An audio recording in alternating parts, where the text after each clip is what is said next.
ॐ नीलाञ्जनसमाभासं रविपुत्रं यमाग्रजं छायामार्तण्डसम्भूतं तं नमामि शनैश्चरम्। ॐ नीलाञ्जनसमाभासं रविपुत्रं यमाग्रजं छायामार्तण्डसम्भूतं तं नमामि शनैश्चरम्। ॐ नीलाञ्जनसमाभासं रविपुत्रं यमाग्रजं छायामार्तण्डसम्भूतं तं नमामि शनैश्चरम्। ॐ नीलाञ्जनसमाभासं रविपुत्रं यमाग्रजं छायामार्तण्डसम्भूतं तं नमामि शनैश्चरम्। ॐ नीलाञ्जनसमाभासं रविपुत्रं यमाग्रजं छायामार्तण्डसम्भूतं तं नमामि शनैश्चरम्। ॐ नीलाञ्जनसमाभासं रविपुत्रं यमाग्रजं छायामार्तण्डसम्भूतं तं नमामि शनैश्चरम्। ॐ नीलाञ्जनसमाभासं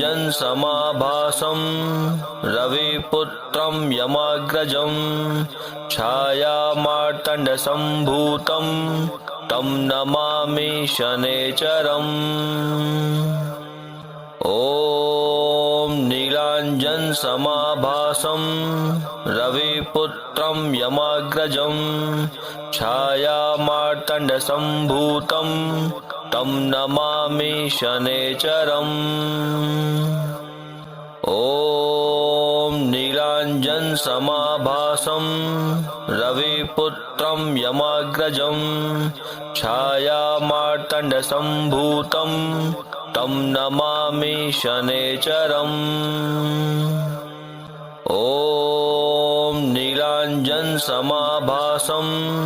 रविपुत्रं यमाग्रजं छायामार्तण्डसम्भूतं तं नमामि शनैश्चरम्। ॐ नीलाञ्जनसमाभासं रविपुत्रं यमाग्रजं छायामार्तण्डसम्भूतं तं नमामि शनैश्चरम्। ॐ नीलाञ्जनसमाभासं रविपुत्रं यमाग्रजं छायामार्तण्डसम्भूतं तं नमामि शनैश्चरम्। ॐ नीलाञ्जनसमाभासं रविपुत्रं यमाग्रजं छायामार्तण्डसम्भूतं तं नमामि शनैश्चरम्। ॐ नीलाञ्जनसमाभासं रविपुत्रं यमाग्रजं छायामार्तण्डसम्भूतं तं नमामि शनैश्चरम्। ॐ नीलाञ्जनसमाभासं रविपुत्रं यमाग्रजं छायामार्तण्डसम्भूतं तं नमामि शनैश्चरम्। ॐ नीलाञ्जनसमाभासं रविपुत्रं यमाग्रजं छायामार्तण्डसम्भूतं तं नमामि शनैश्चरम्। ॐ नीलाञ्जनसमाभासं रविपुत्रं यमाग्रजं छायामार्तण्डसम्भूतं तं नमामि शनैश्चरम्। ॐ नीलाञ्जनसमाभासं रविपुत्रं यमाग्रजं छायामार्तण्डसम्भूतं तं नमामि शनेचरम् ॐ नीलाञ्जनसमाभासं रविपुत्रं यमाग्रजं छायामार्तण्डसम्भूतं तं नमामि शनेचरम् ॐ नीलाञ्जनसमाभासं रविपुत्रं यमाग्रजं छायामार्तण्डसम्भूतं तं नमामि शनेचरम् ॐ नीलाञ्जनसमाभासं रविपुत्रं यमाग्रजं छायामार्तण्डसम्भूतं तं नमामि शनेचरम्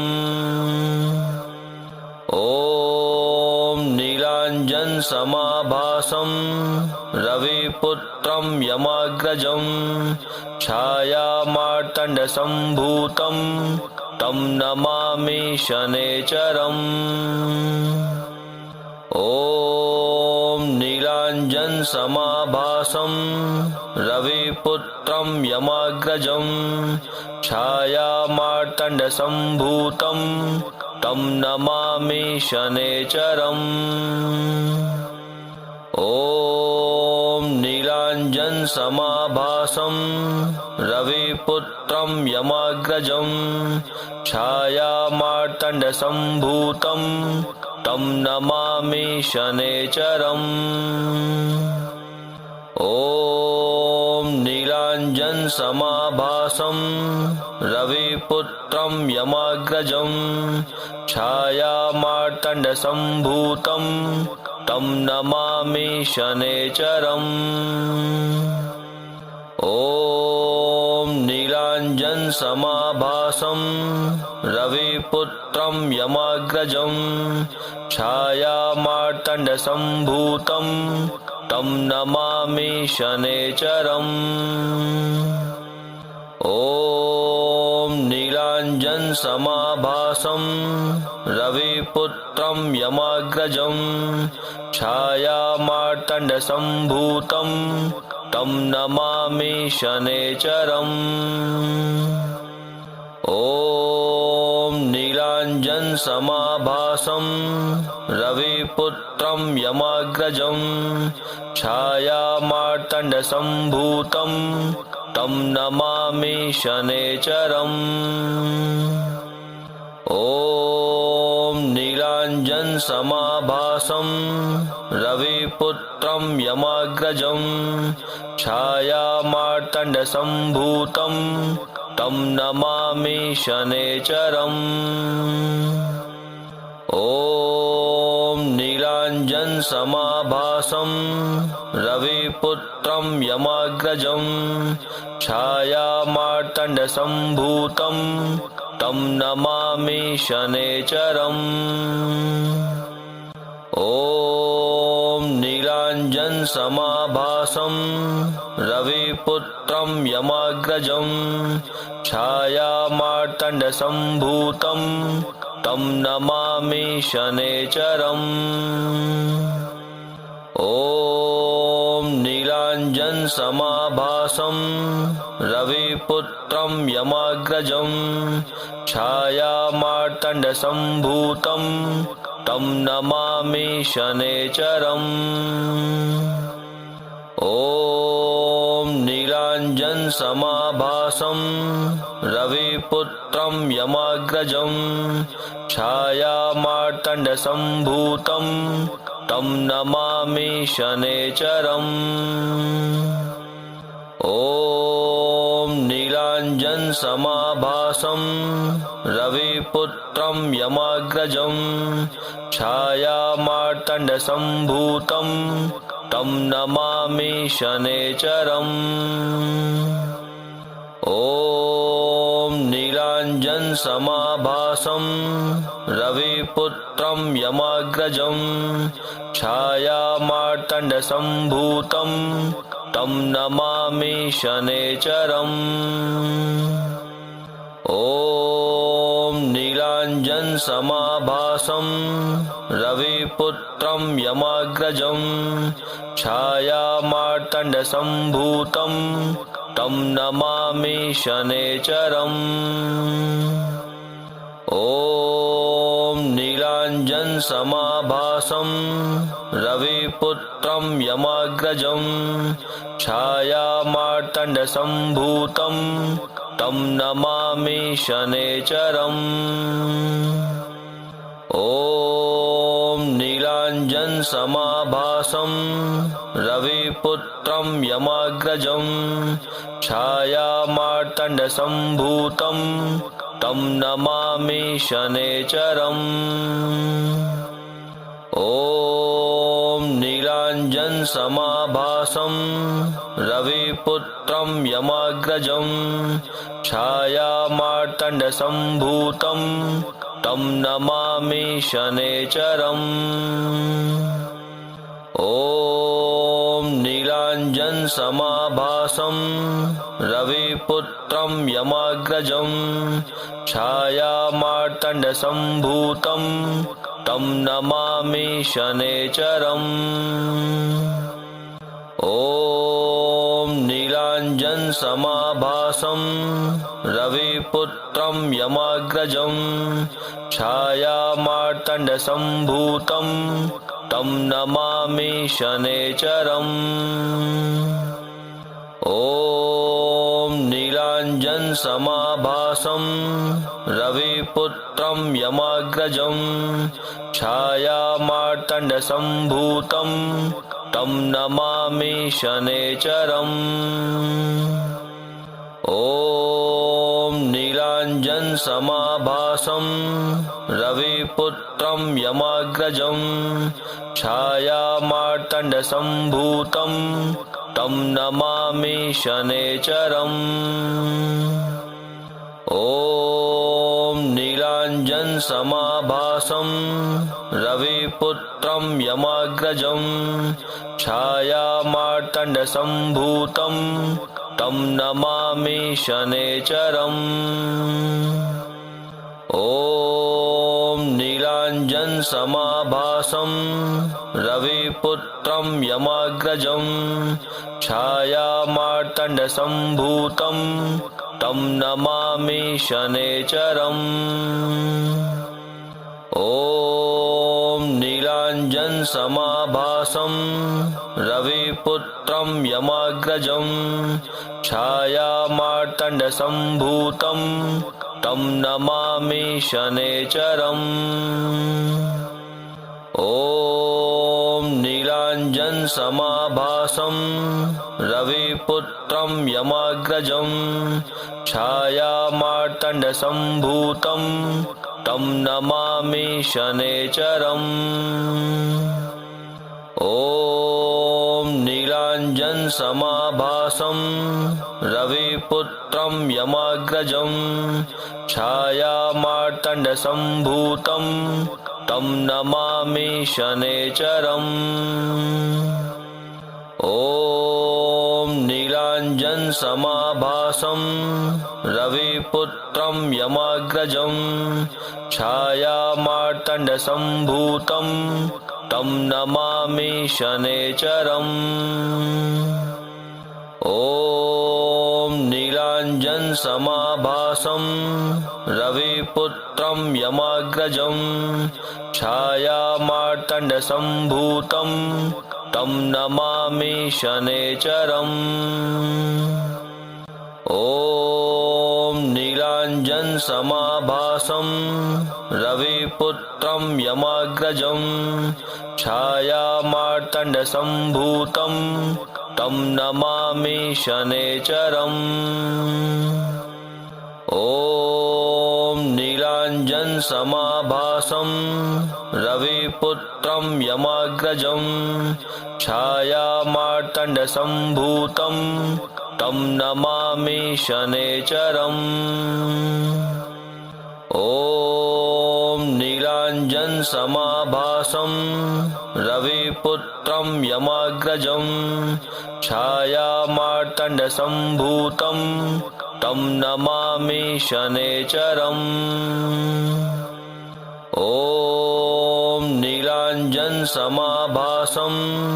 रविपुत्रं यमाग्रजं छायामार्तण्डसम्भूतं तं नमामि शनैश्चरम्।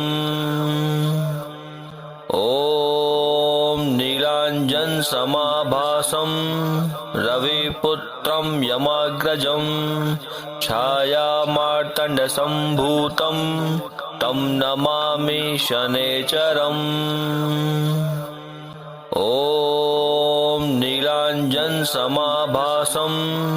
रविपुत्रं यमाग्रजं छायामार्तण्डसम्भूतं तं नमामि शनैश्चरम्। ॐ नीलाञ्जनसमाभासं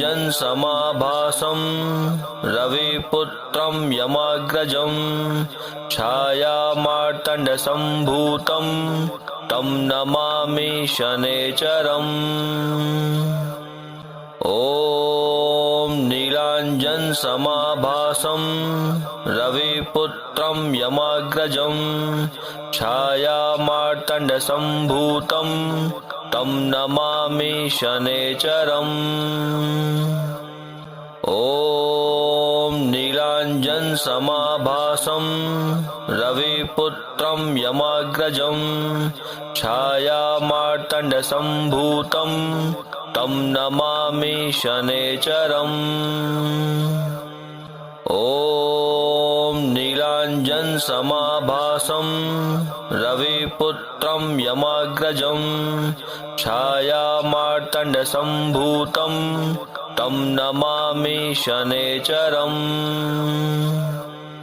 ॐ नीलाञ्जनसमाभासं रविपुत्रं यमाग्रजं छायामार्तण्डसम्भूतं तं नमामि शनैश्चरम्। ॐ नीलाञ्जनसमाभासं रविपुत्रं यमाग्रजं छायामार्तण्डसम्भूतं तं नमामि शनैश्चरम्। ॐ नीलाञ्जनसमाभासं रविपुत्रं यमाग्रजं छायामार्तण्डसम्भूतं तं नमामि शनैश्चरम्। ॐ नीलाञ्जनसमाभासं रविपुत्रं यमाग्रजं छायामार्तण्डसम्भूतं तं नमामि शनैश्चरम्। ॐ नीलाञ्जनसमाभासं रविपुत्रं यमाग्रजं छायामार्तण्डसम्भूतं तं नमामि शनैश्चरम्। ॐ नीलाञ्जनसमाभासं रविपुत्रं यमाग्रजं छायामार्तण्डसम्भूतं तं नमामि शनैश्चरम्। ॐ नीलाञ्जनसमाभासं रविपुत्रं यमाग्रजं छायामार्तण्डसम्भूतं तं नमामि शनैश्चरम्। ॐ नीलाञ्जनसमाभासं रविपुत्रं यमाग्रजं छायामार्तण्डसम्भूतं तं नमामि शनैश्चरम्। ॐ नीलाञ्जनसमाभासं रविपुत्रं यमाग्रजं छायामार्तण्डसम्भूतं तं नमामि शनैश्चरम्। ॐ नीलाञ्जनसमाभासं रविपुत्रं यमाग्रजं छायामार्तण्डसम्भूतं तं नमामि शनैश्चरम्। ॐ ॐ नीलाञ्जनसमाभासं रविपुत्रं यमाग्रजं छायामार्तण्डसम्भूतं तं नमामि शनैश्चरम् ॐ नीलाञ्जनसमाभासं रविपुत्रं यमाग्रजं छायामार्तण्डसम्भूतं तं नमामि शनैश्चरम् ॐ नीलाञ्जनसमाभासं रविपुत्रं यमाग्रजं छायामार्तण्डसम्भूतं तं नमामि शनैश्चरम् ॐ नीलाञ्जनसमाभासं रविपुत्रं यमाग्रजं छायामार्तण्डसम्भूतं तं नमामि शनैश्चरम् ॐ नीलाञ्जनसमाभासं रविपुत्रं यमाग्रजं छायामार्तण्डसम्भूतं तं नमामि शनैश्चरम् ॐ नीलाञ्जनसमाभासं रविपुत्रं यमाग्रजं छायामार्तण्डसम्भूतं तं नमामि शनैश्चरम् ॐ नीलाञ्जनसमाभासं रविपुत्रं यमाग्रजं छायामार्तण्डसम्भूतं तं नमामि शनैश्चरम् ॐ नीलाञ्जनसमाभासं रविपुत्रं यमाग्रजं छायामार्तण्डसम्भूतं तं नमामि शनैश्चरम् ॐ नीलाञ्जनसमाभासं रविपुत्रं यमाग्रजं छायामार्तण्डसम्भूतं तं नमामि शनैश्चरम् ॐ नीलाञ्जनसमाभासं रविपुत्रं यमाग्रजं छायामार्तण्डसम्भूतं तं नमामि शनैश्चरम् ॐ नीलाञ्जनसमाभासं रविपुत्रं यमाग्रजं छायामार्तण्डसम्भूतं तं नमामि शनैश्चरम् ॐ नीलाञ्जनसमाभासं रविपुत्रं यमाग्रजं छायामार्तण्डसम्भूतं तं नमामि शनैश्चरम् ॐ नीलाञ्जनसमाभासं रविपुत्रं यमाग्रजं छायामार्तण्डसम्भूतं तं नमामि शनैश्चरम् ॐ नीलाञ्जनसमाभासं रविपुत्रं यमाग्रजं छायामार्तण्डसम्भूतं तं नमामि शनैश्चरम् ॐ नीलाञ्जनसमाभासं रविपुत्रं यमाग्रजं छायामार्तण्डसम्भूतं तं नमामि शनैश्चरम् ॐ नीलाञ्जनसमाभासं रविपुत्रं यमाग्रजं छायामार्तण्डसम्भूतं तं नमामि शनैश्चरम् ॐ नीलाञ्जनसमाभासं रविपुत्रं यमाग्रजं छायामार्तण्डसम्भूतं तं नमामि शनैश्चरम् ॐ नीलाञ्जनसमाभासं रविपुत्रं यमाग्रजं छायामार्तण्डसम्भूतं तं नमामि शनैश्चरम्। ॐ नीलाञ्जनसमाभासं रविपुत्रं यमाग्रजं छायामार्तण्डसम्भूतं तं नमामि शनैश्चरम्। ॐ नीलाञ्जनसमाभासं रविपुत्रं यमाग्रजं छायामार्तण्डसम्भूतं तं नमामि शनैश्चरम्। ॐ नीलाञ्जनसमाभासं रविपुत्रं यमाग्रजं छायामार्तण्डसम्भूतं तं नमामि शनैश्चरम्। ॐ नीलाञ्जनसमाभासं रविपुत्रं यमाग्रजं छायामार्तण्डसम्भूतं तं नमामि शनैश्चरम्। ॐ नीलाञ्जनसमाभासं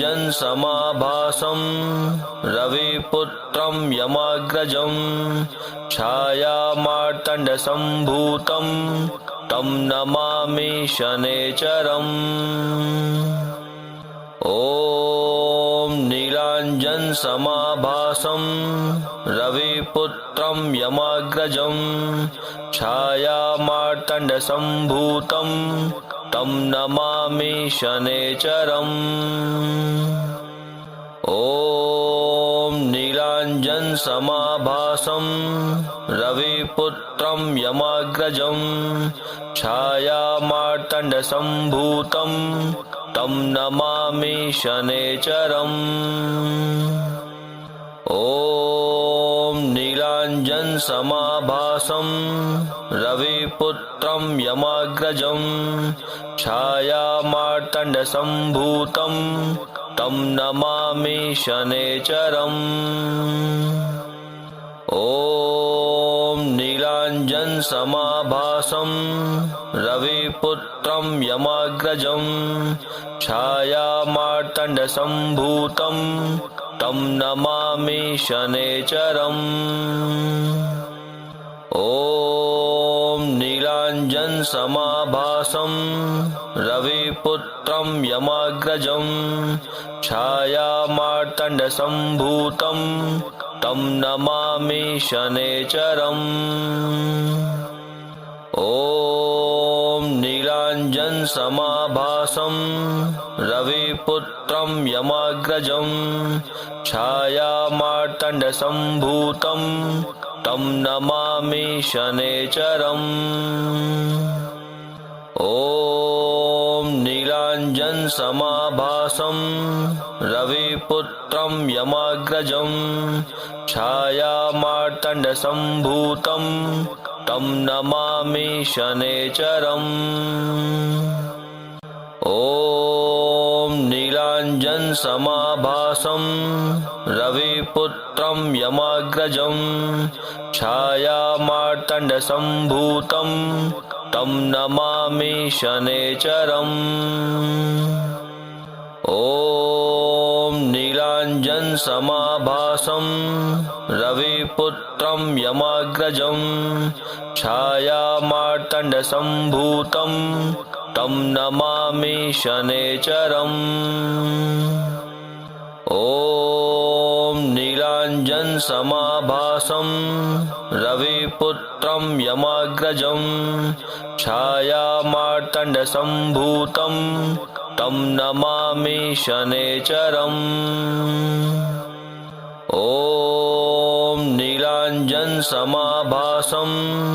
रविपुत्रं यमाग्रजं छायामार्तण्डसम्भूतं तं नमामि शनैश्चरम्। ॐ नीलाञ्जनसमाभासं रविपुत्रं यमाग्रजं छायामार्तण्डसम्भूतं तं नमामि शनैश्चरम्। ॐ ॐ नीलाञ्जनसमाभासं रविपुत्रं यमाग्रजं छायामार्तण्डसम्भूतं तं नमामि शनैश्चरम् ॐ नीलाञ्जनसमाभासं रविपुत्रं यमाग्रजं छायामार्तण्डसम्भूतं तं नमामि शनैश्चरम् ॐ नीलाञ्जनसमाभासं रविपुत्रं यमाग्रजं छायामार्तण्डसम्भूतं तं नमामि शनैश्चरम्